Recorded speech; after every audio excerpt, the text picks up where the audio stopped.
I already see the sentence in your mind. It's just not out of your mouth yet, but I can see the sentence, like it's crumbling, it's forming in your mind. So I'm not allowed to think. I was expecting something. You were thinking something. You wanted to say something. I wanted to say that you did a great job. It was something else, but I saw it. I haven't. I can see right through you. But regarding your question, man, I actually think that HuK is gonna take this series. I don't know, man. HuK is positively surprising me again ever since. Well, saying WCS NA might be a little weird since he didn't perhaps perform how people expect HuK to perform, but he still qualified for China, which was his main goal. I don't know, I love seeing HuK play well again. HuK mostly performs well in the NASL. Had a very good start of the season. For the people who just tuned in now again, wondering how has HuK done so far, Ben, he's 2-0. He beat Red and he beat Moro, and those are two very respective players to beat. Overly attached Rotterdam. What's that nasty comment you just said? I didn't say anything, but you thought it. It's only with you, Ben. Only with you. I don't care what anybody else thinks, but you. Oh, man. Yeah, Kevin, I agree. HuK is playing some of the best StarCraft we've seen. He's recently been performing well in the North American Star League, recently been performing well over in Korea. And I think he's a phenomenal player, but because... Well, honestly, because I just wanted to disagree with you. I chose Arthur to win this game. I don't actually know if he has a chance in hell, but I'm going to be cheering for him here. I love Chris. I want to see Chris do well and succeed, but go Arthur. Well, EG's HuK is, of course, our Canadian Protoss spawning on the right top side of Cloud Kingdom, while Slay's Archer is our Korean Protoss spawning in the left bottom side. Man, the gate is quite a bit quicker for HuK over here. Kind of trying to piece this together. It was not a super crazy gate, though. Probably just 12 against 13. As we can see, the cybernetic score is being wiped in already. He's going to have a small advantage. Archer scouted via the top side. I kind of wonder why he did that. Sort of a sneaky scout trying to keep that probe hidden. Does get up into the main base there. Oh! I think HuK should have seen that.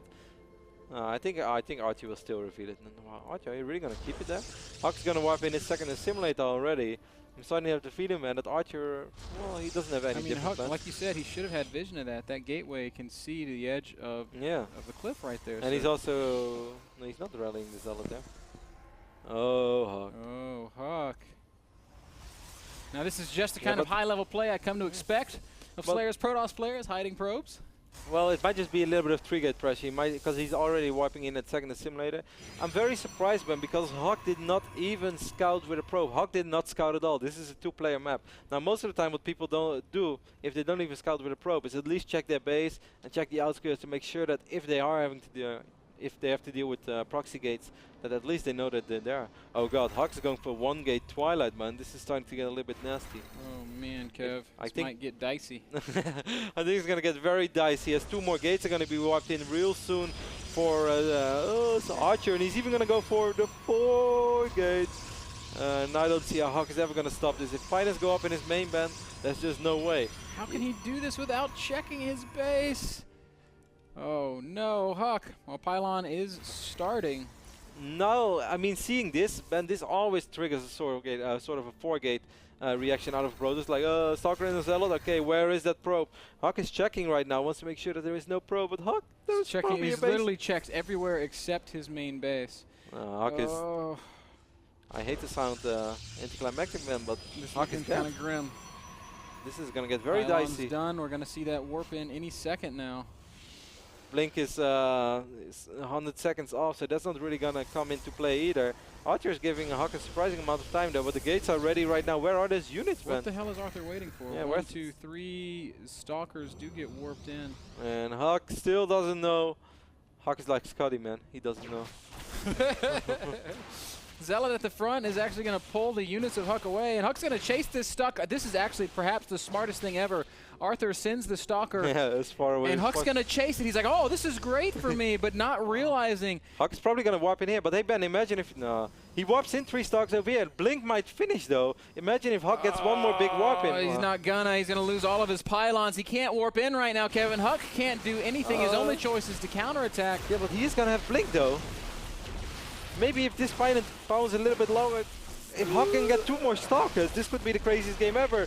He's going to need them real quick. Not going to happen. Blink does finish. HuK is completely supply blocked. He will not warp in any more units, Kevin. He's got 200 minerals. That's enough for a couple of pylons. Archer has a lot of money.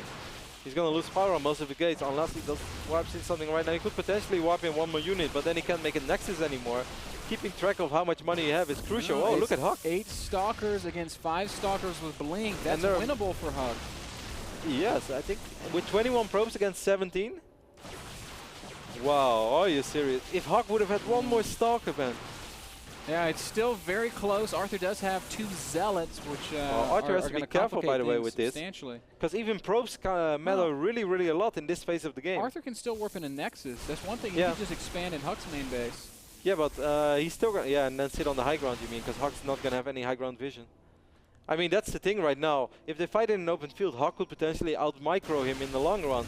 But if Archer just builds a Nexus here and sits on the high ground... exactly what he does. Very smart decision there by Arthur. HuK's gonna try to intercept these pros. Yeah, he's really like this choice from HuK. He's putting these Stalkers in a very dangerous position. And this is the biggest problem, man. Even if you have Blink, high ground vision is more important right now than Blink. So Archer made a brilliant move, man, not warping in an additional Stalker, making sure that he has over 400. This is a little bit... I don't think he should do this. HuK's going to start to use this Blink That's micro. Good. Wow. That's a perfect start for HuK. Didn't even take any real damage, but one Stalker is not going to do it. HuK needs to kill at least one more before he can battle that high ground disadvantage he has.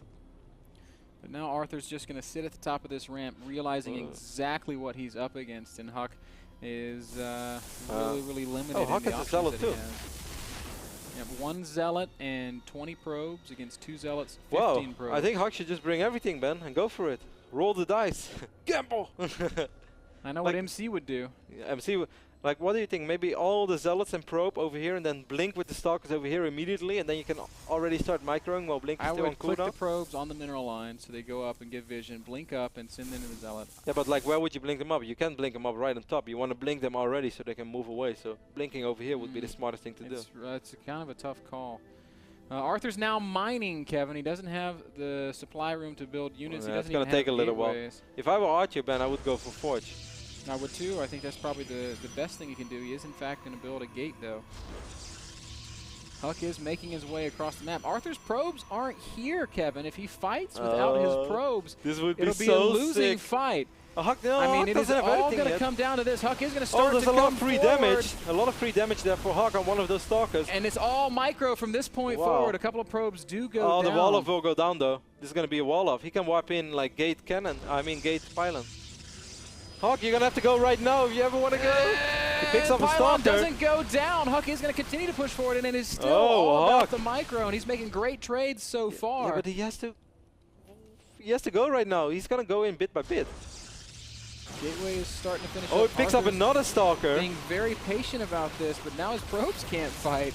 Now the probe's going to come through. HuK again blinks away. There's no money for a warp in. It's only 5 Stalkers against 5 Stalkers right now, Ben. With Blink, there's a Zealot over here as well. And here are the probes. HuK's just going to go for it. All comes down to this. Top 3 control. Wow, HuK blinking so smart, being so very careful with he just has to do this one more time, man. I mean, Archer is not really mining right now. I think HuK's done it. This is absolutely unbelievably well played by HuK. Picks up one more Stalker, he goes for the Blink. He didn't have to yet. Aggressive Blink might have been. It's either the winning move or the losing move. 4 Stalkers against Blink. 2 Stalkers. No, 2 Zealots, 1 Stalker's down. 2 Stalkers go down, and now Arthur has more health, and he has the 2 extra Zealots. HuK, he didn't have to do it yet. GG is called. Brilliant play from HuK, but at the end of the day, he didn't have to yet. Makes one just... Are you serious? Slightly he did everything right. Maneuver. He did everything right. Wow, I cannot believe that HuK in the end decided to...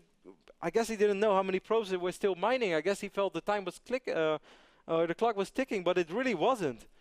Like HuK had it. He did everything right. All he had to do was one more time. Just regenerate the shield a little bit.